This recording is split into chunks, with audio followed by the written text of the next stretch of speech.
Iran में बच्चों को मारा गया और ईरान की तरफ से कहा गया कि हमारे बच्चों को मारने वालों को सजा देंगे।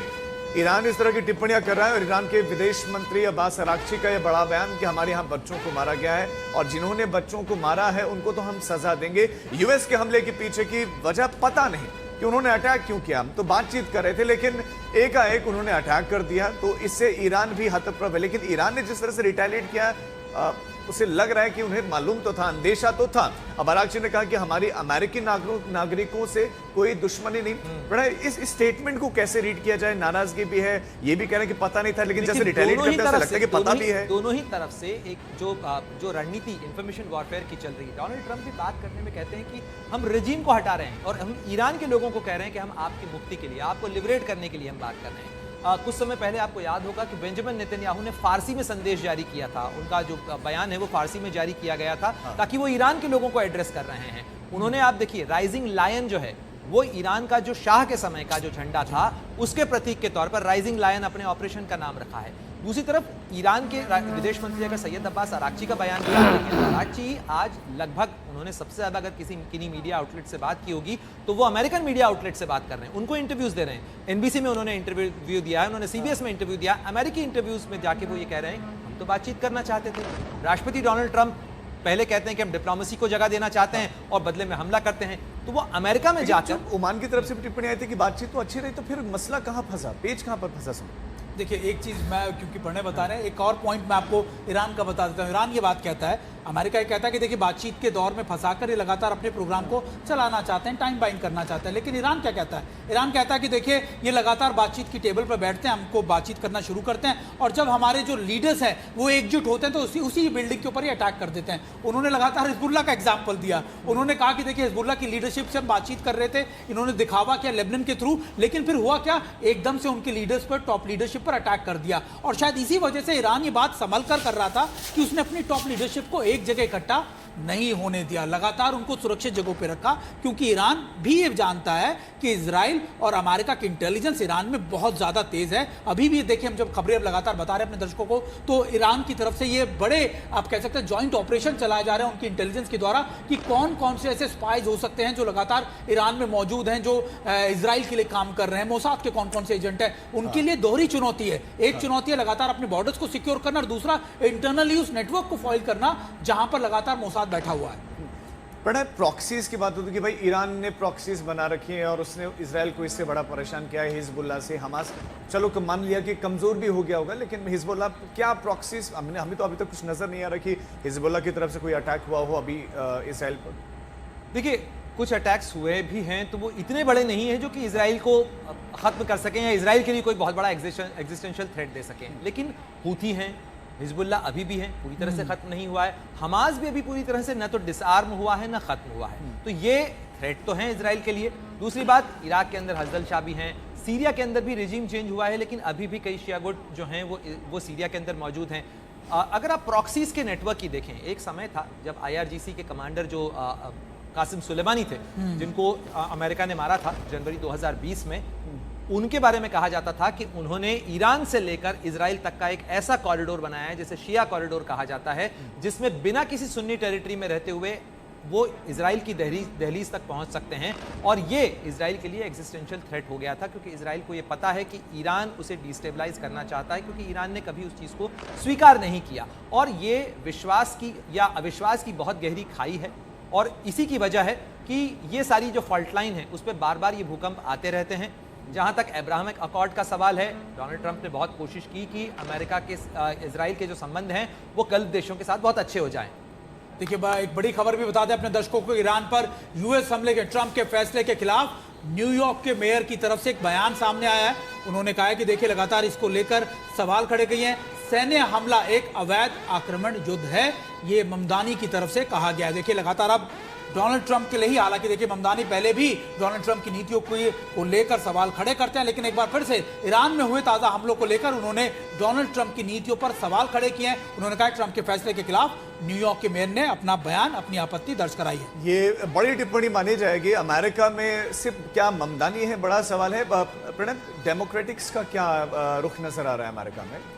देखिए, अगर आप ईरान तरीके को लेकर मतभेद हो सकते हैं, लेकिन ईरान के खिलाफ ऐसा नहीं कि डेमोक्रेटिक पार्टी के अंदर ईरान से कोई बहुत ज्यादा हमदर्दी है। ट्रंप से विरोध हो सकता है, लेकिन ईरान सही है या ईरान के खिलाफ ऐसा नहीं करना चाहिए या ईरान के न्यूक्लियर प्रोग्राम को लेकर कोई समर्थन है, ऐसा डेमोक्रेटिक पार्टी में नहीं है। देखिए, डोनाल्ड ट्रंप की राजनीति आप समझिए, वो उन मुद्दों के ऊपर चल रहे हैं जिनका विरोध करना डेमोक्रेट्स के लिए भी कई बार मुश्किल हो जाता है, चाहे वो इमिग्रेंट्स का मुद्दा हो, चाहे वो टैरिफ्स का मुद्दा हो, चाहे वो ईरान का मुद्दा हो या वेनेजुएला का मुद्दा हो। वेनेजुएला के मुद्दे के ऊपर भी यदि आप देखें तो निकोलस मदुरो को वहां से निकालने के तरीके पर मतभेद हो सकता है, लेकिन वेनेजुएला पर कार्रवाई होनी चाहिए, वहां पर ड्रग कार्टल्स जो हैं उनके खिलाफ कार्रवाई होनी चाहिए। इसके विरोध में किसी ने आवाज बुलंद नहीं की डेमोक्रेटिक पार्टी में। तो डोनाल्ड ट्रंप भी बहुत अच्छी तरीके से जानते हैं कि कौन उनका विरोध कर सकता है। देखिए, ऑप्टिक्स के लिए जोहरान ममदानी कह रहे हो, क्योंकि उनके कॉन्स्टिट्यूंसी में उनके न्यूयॉर्क बहुत ही कॉस्मोपॉलिटन शहर है और वहाँ पर एक तबका है जो उनकी बात पे ताली बजा सकता है, लेकिन इससे पॉलिसी मैटर में कोई फर्क नहीं पड़ना है, क्योंकि जोहरान ममदानी केवल न्यूयॉर्क सिटी के मेयर हैं।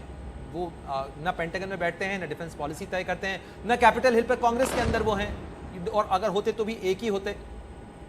लेकिन सुमित, एक बड़ा सवाल यह है कि परमाणु संवर्धन कर रहा था या परमाणु बना रहा था, इसमें अमेरिका कोई आपत्ति, बाकी मतलब रशिया भी है, चीन भी है, हम भी परमाणु संपन्न देश है, पाकिस्तान परमाणु संपन्न देश, बाकी किसी को आपत्ति नहीं, किसी ने ऐसा अटैक नहीं किया। शायद हम कोई और देश इस तरह से अटैक करता तो अमेरिका को दिक्कत हो, लेकिन अमेरिका कर रहा है। देखिए, यही तो सबसे बड़ा गेम है। अगर आप इस पूरे कन्फ्लिक्ट को या पूरी जड़ को समझे तो सबसे बड़ी बात यही है कि परमाणु बॉम्ब या परमाणु हथियार ईरान के पास नहीं आने चाहिए, क्योंकि उससे सीधा थ्रेट इजराइल के वजूद को आ जाएगा।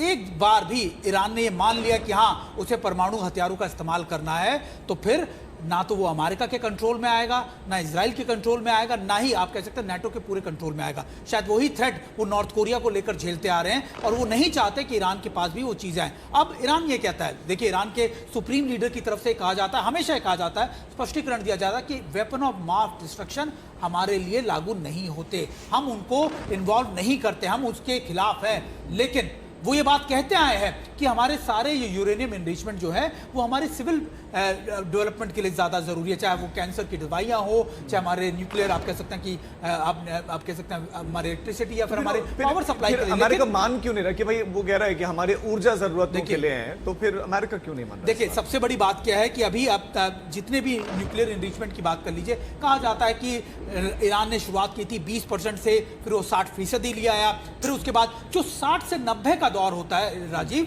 वो बहुत ज्यादा कठिन नहीं होता। 20 से 60 पहुंचना एक बहुत कठिन, बहुत लंबा समय होता है, लेकिन जब आप 60 से 90% यूरेनियम एनरिचमेंट पे जाते हैं तो फिर आपके लिए थोड़ी लंबी दूरी जरूर होती है, लेकिन अगर आपने वो पा लिया 90 के बाद आप न्यूक्लियर वेपन्स बनाने के लिए तैयार हो सकते हैं। और फिर वो काम साइंटिस्ट का नहीं होता, वो इंजीनियरिंग का होता है कि वो कैसे उसको असेंबल करते हैं, कैसे इस्तेमाल करते हैं। यानी उस प्रोसेस को तो साइंटिस्ट ने पूरा कर लिया है, लेकिन अब आगे की लड़ाई इंजीनियर्स की होती है। तो शायद इसी राजीव वगैरह इसको ऐसे कहा जाए कि ईरान कह रहा है और जो कर रहा है उसमें अंतर है। बिल्कुल, वो कह रहे हैं कि हम न्यूक्लियर प्रोग्राम अपना सिविलियन यूज के लिए, ऊर्जा के लिए, मेडिसिन के लिए, इसके लिए इस्तेमाल कर रहे हैं, लेकिन इस ग्रेड का जो न्यूक्लियर एनरिचमेंट है वो एनर्जी ग्रेड के लिए जरूरी नहीं होता है। अगर 60% से ज्यादा अगर आप एनरिचमेंट कर रहे हैं या 60% भी कर रहे हैं तो वो एनर्जी नीड्स के लिए नहीं है। और दूसरी बात ये कि ईरान अच्छे से जानता है कि उसकी सुरक्षा की गारंटी होगा न्यूक्लियर बम, इसलिए वो न्यूक्लियर बम चाहता है। प्रणय, अमेरिका खुद के पास न्यूक्लियर जब हम बना रहे थे तो हम पर भी आपत्तियां थी, लेकिन अब ईरान बना रहा है अपने, मान लीजिए बना रहा है, वो मना कर रहा है कि हम नहीं बना रहे, लेकिन अगर बना भी रहा है तो अपनी सेफ्टी के लिए बना रहा है। आप रख सकते तो वो क्यों नहीं रख सकते? हाँ, ये सवाल बहुत बार पूछा जाता है। लोगों को लगता है कि अकबर ये ऐसी चीज़ है, जब आपके पास है और दूसरा ले रहा है तो हमें क्या दिक्कत है। हाँ। लेकिन न्यूक्लियर हथियार एक ऐसा है, अगर आप देखें, पहली बात तो ये है कि ईरान ने खुद एनपीटी पे दस्तखत किए थे, तो एनपीटी पे दस्तखत करने के बाद आपने खुद इस चीज़ को स्वीकार किया था कि हम अब परमाणु हथियार नहीं रखेंगे, इसलिए न्यूक्लियर प्रोग्राम के ऊपर मॉनिटरिंग, IAEA का इंस्पेक्शन, ये सब आप चीज़ ने स्वीकार किया था। मैं इसकी राजनीति में नहीं जा रहा हूँ, लेकिन अगर इसमें न्यूक्लियर प्रोग्राम को बढ़ाने की बात है तो आप न्यूक्लियर प्रोग्राम को अगर वेपन ग्रेड में ले जा रहे हैं या इसकी आशंका है और आप कुछ चीज़ें नहीं बता रहे हैं तो फिर इस पे सवाल खड़े होते हैं। और दूसरी बात यह है कि ये एक क्लोज क्लब है, इस क्लोज क्लब के अंदर आप, ये तो आपका संदेह है ना, आप संदेह के आधार पर एक देश पर अटैक कर दो। देखिए, वेपन ऑफ मास डिस्ट्रक्शन को लेकर इराक के अंदर जो कार्रवाई की गई थी वो भी संदेह के आधार पर ही की गई थी। इसके अलावा सीरिया के अंदर केमिकल वेपन को लेकर जो कार्रवाई की गई थी वो भी उस संदेह और उन रिपोर्ट्स के आधार पर थी। इनफैक्ट वो 12 दिन की जो लड़ाई थी ईरान और इजराइल के बीच में, वो भी आईएईए की एक कथित असेसमेंट रिपोर्ट के आधार पर थी, जिसके बाद में आईएईए ने भी एक स्पष्टीकरण जारी किया था, कहा था कि नहीं वो उसमें उस तरीके से नहीं था। लेकिन उसके बाद तो लड़ाई हो गई, कार्रवाई हो गई, तो जो करना था उन्होंने उसका आधार बना लिया, कार्रवाई कर ली। लेकिन न्यूक्लियर वेपन पे अगर आप देखें कि भारत के नजरिए से, चले आपने भारत का सवाल पूछा, क्या भारत चाहता है कि ईरान के पास में परमाणु हथियार हो? जवाब नहीं।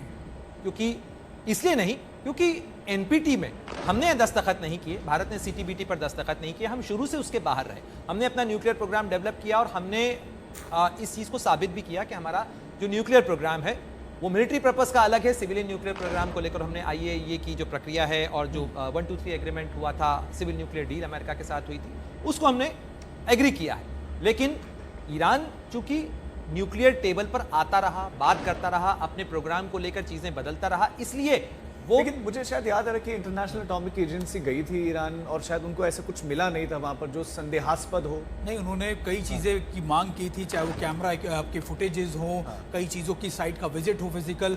वो कहते हैं कि लगातार ईरान उसको कंट्रोल करता है या नहीं होने देता। ईरान कहता है कि देखिए हमने तो फ्री एक्सेस दिया था, सब कुछ करा लिया, लेकिन फिर भी हम पर दबाव बनाया जाता। तो ये दोनों तरफ के बातें हैं। लेकिन अभी इसको राजीव ऐसे कहा जा सकता है कि अगर ट्रैफिक पुलिस वाला आपको पकड़ ले तो वो आपकी गाड़ी का किसी न किसी बात पर चालान तो बना ही सकता है। वो दिन में हेडलाइट चेक करके भी चालान बना सकता है अगर वो चालान बनाना चाहे तो कुछ वैसी स्थिति है कि अगर वो ये तय कर लें कि नहीं तो वो कोई ऐसी चीज मांग सकते हैं जो आप देने में हिचकिचाएंगे और वो कहेंगे कि आपकी नीयत में खोट है, आप देना नहीं चाहते हैं ये चीज, तो इसलिए इस पे आशंका है, आप हो सकता है वहां ले जा रहे हो।